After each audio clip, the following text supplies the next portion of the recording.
আমি শিখেছি নিজের জন্য বাঁচতে হয়।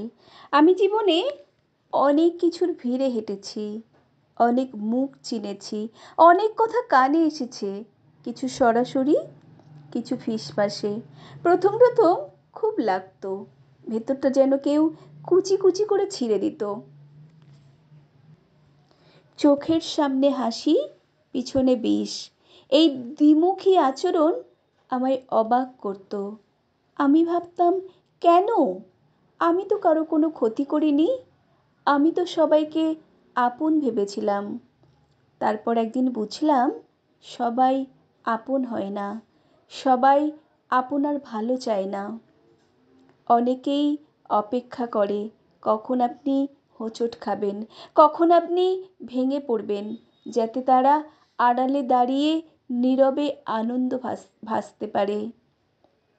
আমি তখন সিদ্ধান্ত নিলাম, আর নয়, নিজের শান্তি, নিজের সম্মান এবার নিজের হাতেই রাখবো। কারো কথায় কান দেব না, কারোকে ছোট করে দেওয়া ভ্রুকুটি আমায় স্পর্শ করবে না। যখন কেউ বলেছে তুমি পারবে না, আমি আর পাল্টা জবাব দিইনি, শুধু মন খুলে হেসেছি। কারণ আমি জানি তারা আমার গল্পের লেখক নয়, আমার গল্প আমি নিজেই লিখব। আমার ব্যর্থতারও মালিক আমি, আমার সাফল্যেরও মালিক আমি। আমি শিখেছি সব প্রশ্নের উত্তর দিতে নেই, সব অপমানের প্রতিবাদ করতে নেই। চুপচাপ নিজের কাজ নিজেই করে যেতে হয়। চুপ থাকা কোনো দুর্বলতা নয়, বরং ওটাই সবচেয়ে বড় শক্তি। আমি এখন অন্যরকম জীবন বেছে নিয়েছি। যখন অন্যেরা পেছনে কথা বলে, আমি সামনের রাস্তা খুঁজি। যখন ওরা আমাকে ছোট করে, আমি আরো উঁচুতে উঠি। আর যখন বিষ ছড়াই, আমি গন্ধ শুকি গোলাপের। এখন আমি জানি কারোর জন্য থেমে থাকবো না, কারো ব্যর্থ আনন্দের উৎস হব না। আমি এখন সময় বের করি নিজের জন্য। এক কাপ চায়ে মুগ্ধ হই, নিজের প্রিয় বই পড়ি, ছাদে উঠে আকাশ দেখি, পুরনো ছবিতে হারিয়ে যাই। আমি বাঁচি, নিজের জন্য বাঁচি।